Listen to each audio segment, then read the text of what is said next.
Recently, we've spent a lot of time talking about writing and publishing, so I think it's time that we switch gears and talk about books, because I have read some awesome ones this year.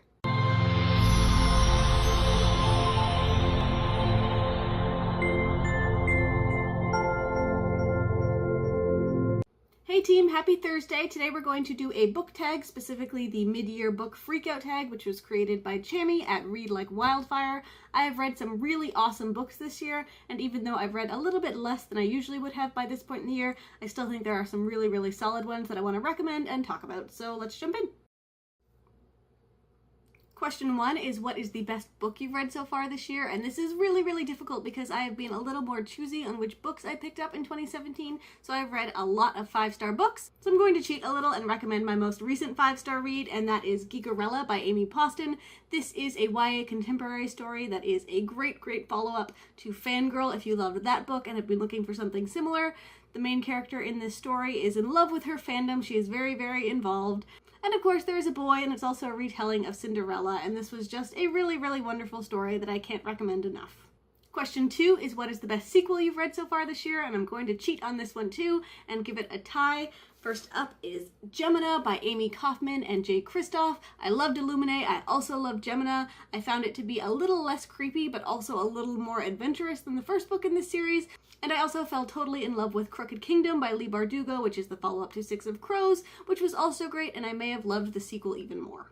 Question number 3 is, what is a 2017 new release that you haven't read yet but want to? For me, this one has to be Wind Witch by Susan Dennard. I loved Truth Witch. It was my most anticipated book of last year, and the sequel came out right at the beginning of this year, so I haven't read it for like 6 months now, and really there is no excuse. I have it. I have Wind Witch socks. I'm sure it's going to be awesome. I'm dying to read it. I just haven't got there yet. Next up is, what is your most anticipated new release for the second half of the year? I was going to say Obsidio, which is the third and final book in the Illuminae files, but apparently that doesn't come out till May, which is a little bit heartbreaking.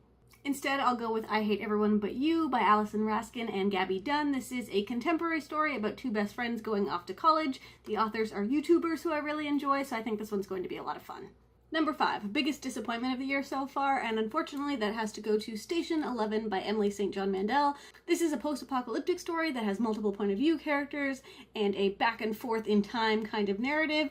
It sounded really cool, a lot of people loved it, but I really struggled to get through it.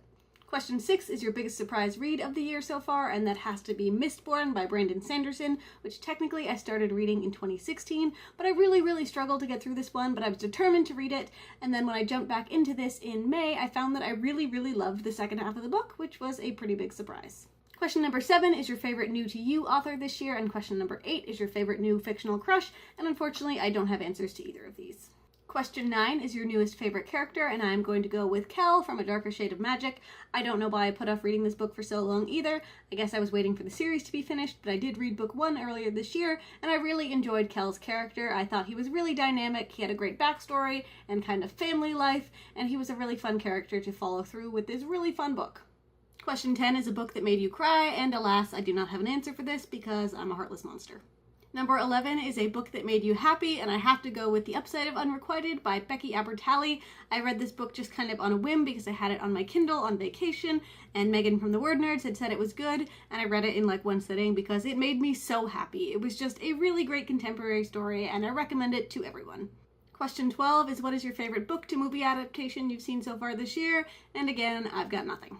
Next up is, what is your favorite video you've made so far this year? I don't have a specific answer, but I've really enjoyed getting more in-depth on self-publishing topics over on the Word Nerds channel, and of course here as well, so that is something I hope to continue to do into the rest of 2017 because it's been a lot of fun. Number 14 is, what is the most beautiful book you have bought or received this year? And I'm going to have to go with Saga Volume 7, which is a graphic novel and has tons of art, so it is kind of cheating, I guess, because this isn't going on the cover alone, but this is such beautiful, beautiful, beautiful artwork and a great story. I did struggle a little bit with this particular volume. It was tough to get through, but still a 5-star read because the series is incredible and everyone should read it. And the last question is, what are some books that you really need to read by the end of the year? And I'm going to say as many as I can. I don't have any specific books, but I'm behind on my Goodreads goals, so I'm going to continue picking up books that I'm pretty sure I'm going to love and hopefully fly through as many as I can, because books are great and I miss reading as much as I used to. I have read a lot of really great books this year as a result of reading less and focusing more on books that I'm pretty sure I'm going to love, so I will continue that trend, but also try to pick up the pace just a little. That's it for me today. I'll be back next week. In the meantime, happy reading, happy writing, and I'll see you next time.